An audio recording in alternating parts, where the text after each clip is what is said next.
first guest is Tech Careers, which is a fully funded training program that helps professionals in Alberta pivoting into informational and communication technology fields.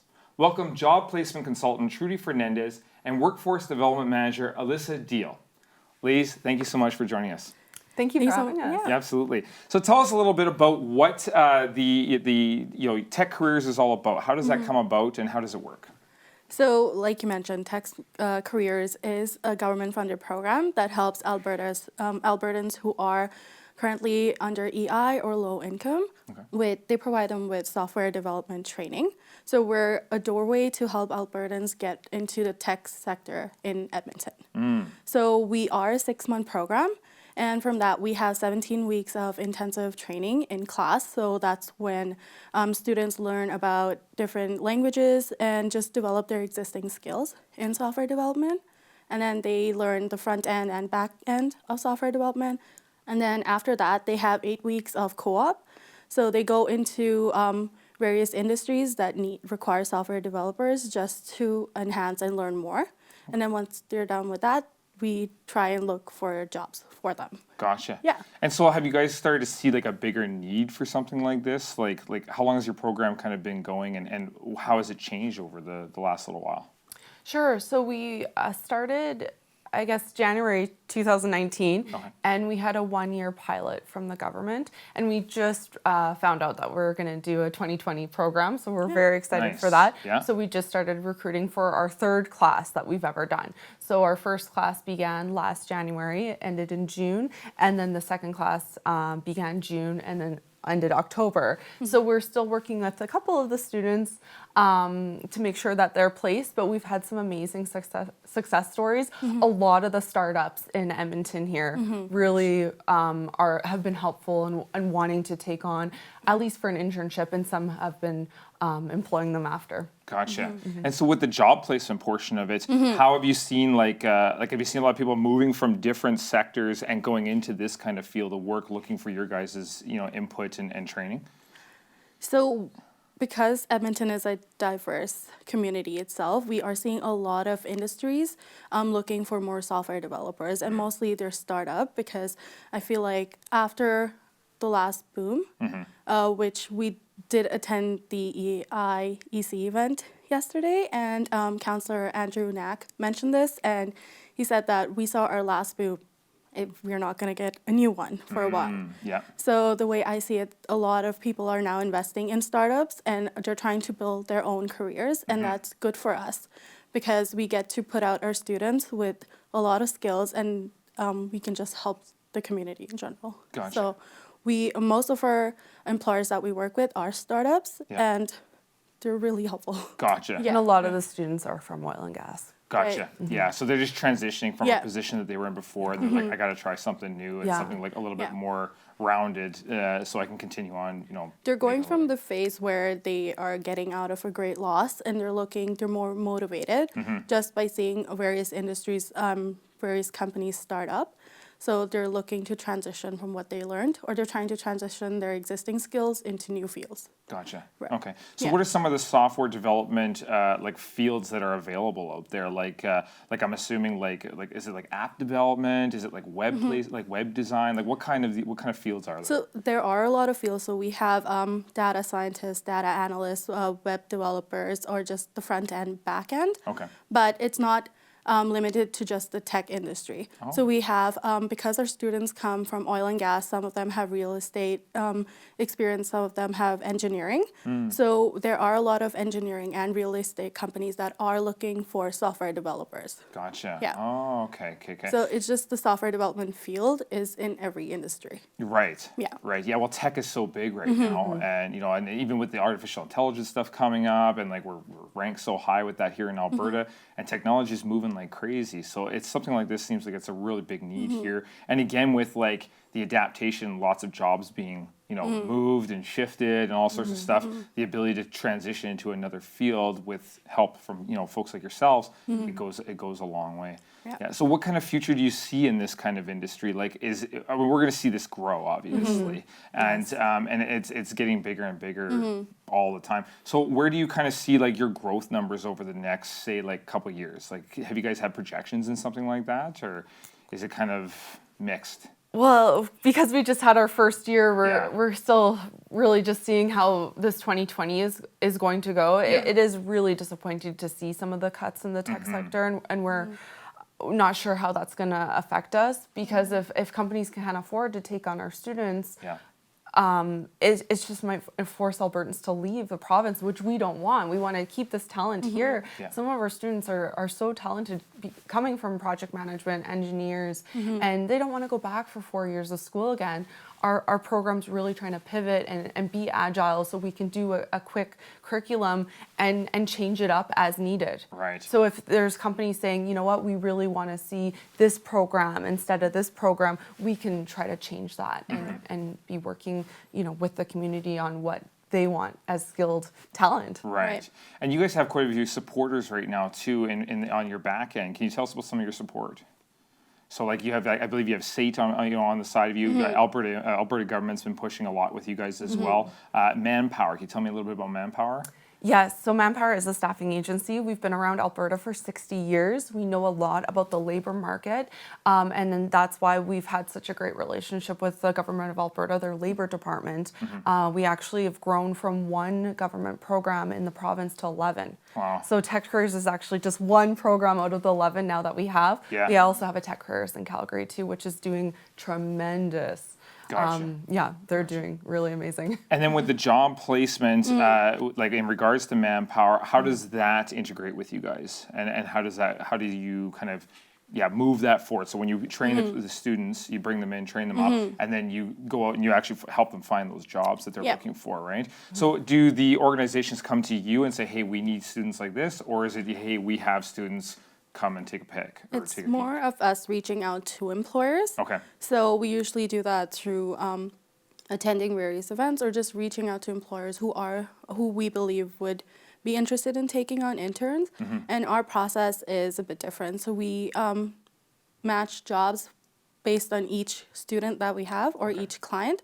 So we try to find the perfect match for them. Awesome. So we're ensuring that what they've learned in their previous career, they can transition in a more comfortable way when they go into the software industry. Gotcha. Yeah. Really cool. Yeah. Yeah, okay. So SATE's partnered with Calgary, and we've partnered with University of Alberta. They're a tech training center, so they've been amazing partnership and working with us. Yeah. Well, this sounds like it's going to really take off because obviously there's a need for it, and there's lots of people looking for that. And with, like we said, the transition of jobs, people need to adapt, and this sounds like it's a really viable option for that adaptation. And then on top of that, the assistance to find the jobs that are out there that they might not be more familiar with because they've been in a different sector for so long. Right. Yeah, really great. Thank you so much, ladies, for joining us today. This is super awesome and very insightful. And we'll have all of your information on this video below. And Perfect. so if people want to reach out to you, I'm sure we'll get some traction for you. So Awesome. there you go. So don't go anywhere. We'll be right back. We've got another guest here coming up that's going to tell us about some Christmas cheer and how to spread and be a part of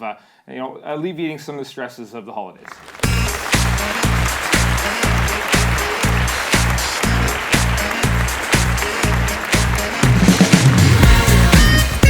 We're coming into the holidays, and it's time to spend with family and friends and enjoy drink and food. However, there are some that are not as fortunate as others, and heading over to the store to buy a meal can be a difficult and stressful time of year because of the hard times. In existence since 1940, and a connector of over 85 social services agencies, the Christmas Bureau has maintained one tradition: providing festive meal and coordination of Christmas giving to Edmontonians in need at Christmas time. Here to tell us more about this great program and how those of us are able to help others over the holidays, please welcome Katherine from the Christmas Bureau of Edmonton. Thanks for stopping by, Katherine. Thank you for having me. So give me a little bit of history. I know you guys have been around since 1940, which is like a milestone in itself. Absolutely. So give me a little bit of history of how this whole organization came together and just some of the impact you've had over the years. Absolutely. So it's, so we are in our 79th year. So of course next year's going to be a big year for us. We're very excited about it. Essentially how this all started was back during World War II. A group of people in Edmonton got together to help ensure that other people in the city who had family who were away fighting had a festive meal. So the first festive meal was actually like roast beef and potatoes and veggies and all that. Of course, it's evolved through the years, but yeah, that's how we started, and I just think it's fabulous that we've managed, that we've maintained this and just continue to grow because there's so many Edmontonians in need. Absolutely. How have you seen the need change over the years? Like, is it becoming more prevalent? Is it like, I mean, I've seen some of the youth that you started to help too with some of the teen initiatives. You even have some of the adoption programs that are in place. Tell us some more about some of the in-depth stuff that your organization does. Sure. So Adopt a Teen is actually another program of ours. So what that is, because Christmas Bureau's as it stood is we work with, as you mentioned, over 85 social services. So we're anticipating about a 10% raise this year based on what we're getting from social services.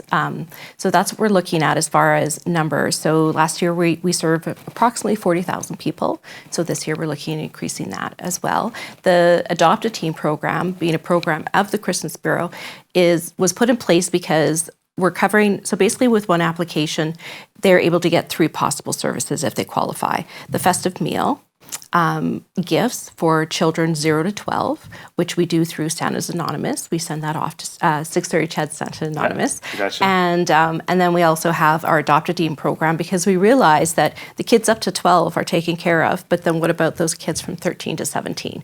And let's face it, that's not an easy time to be. No kidding. It's tough as it is. So we thought, how can we ensure that their needs are met as well? So we started this gift card program through Adopt a Teen. That's fantastic. What are kind of so you had mentioned some of the predictions for this year, like where are we kind of looking at, like I have a rougher year this year? It's always hard. Yeah. It's hard to know. So we're just kind of, we're prepared for it. We did encourage people to start applying much earlier this year, just in an effort to not bottleneck once we, hit December. Right. So our deadline is November 29th, actually, for people to apply, and then we take it from there. Awesome. So what are some of the ways that people can help and assist the Bureau? So the big ways right now that we're looking for assistance is volunteers. We over our 7-week campaign, we're usually utilizing about 900 volunteers. Wow. So we're always looking for some more volunteers. We have a number of opportunities available based on your interests and your skill set. So volunteers is big for us. And then, of course, our major drive is for donations. Gotcha. So there's lots of ways you can support that. You can go onto our website, christmasbureau.ca, and we always have a list of all of the events that are coming up, third-party fundraisers. So basically, if you're out in the community and you're heading somewhere, you can check our website, see who's supporting us through donations, and you can go and, whether it's buying a donut or buying a cookie or a hot chocolate or going to a marketplace. We're at a lot of the different farmers markets is here. So but donation is our big push right now. We also have some large events for the more corporate minded. We've got our Christmas Bureau breakfast that's going to be on December 17th. Awesome. And that's at the Westin Hotel, 700 people, auction, all of that. And then we also have the Carol Sing-Along, which is very popular, on December 13th. That's taking place at the Winspear Center, just from noon to 1, and it's entrance by donation. So we've got a number of exciting things going on that sounds to great. help. Yeah, so you've really incorporated into trying to get as much of the community involved as possible. Absolutely. And, whether you're contributing, in a small way or in a large way, everything is very appreciated. Right, absolutely. Okay, well, thank you so much for coming in and telling us about this. Thank you. We're going to try and help you spread as much of this message as possible to as many people as possible. So that's it's really great for you to come in and tell us about this. Wonderful. So, thank you so again. much. Absolutely. So there you have it, folks. Spread the Christmas cheer. Like I said, some of us are more fortunate than others, and we're in such an abundant province here in Alberta, and we're such great people that we have the ability to give. And if you're in that position, please do so and help out the Christmas Bureau, because there's you can really make somebody's an entire year just by doing such a small thing, and it goes a long way. So don't go anywhere. We got a great musical performer coming up for you next, and we'll be right back after the break.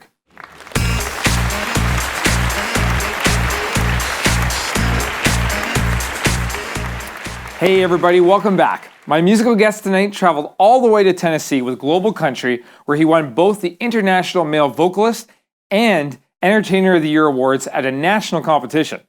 This August, he placed first in the Country 106.5 Star Search in Vegreville, Alberta, performing his single Just to Say I Did Put your hands together for Travis Dolter.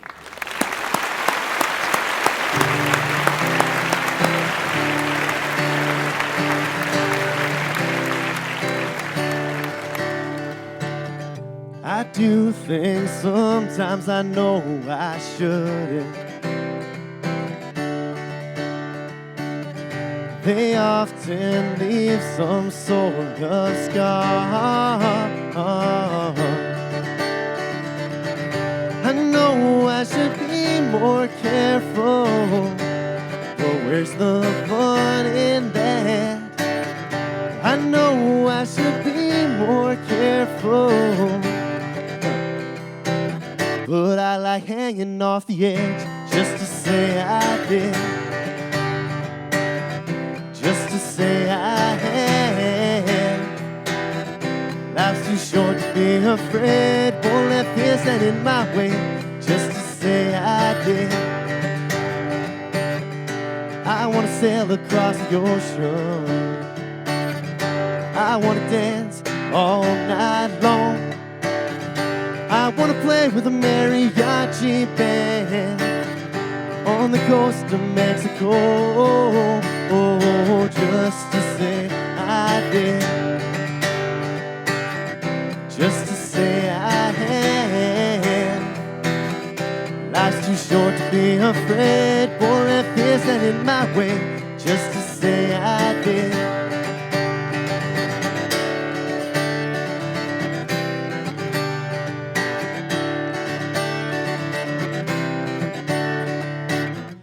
I know I should be more careful, but where's the fun in that? I've jumped out of planes in Australia, been on cruises and I have traveled the world, raced dark cars in California, Vegas too. I wanna do it all, I'm gonna do it all, just to say I did, just to say I had. Life's too short to be afraid, won't let fear stand in my way, just to say I did, just to say I did, just to say I had. Life's too short to be afraid, won't let fear stand in my way, just to say I did, just to say I did.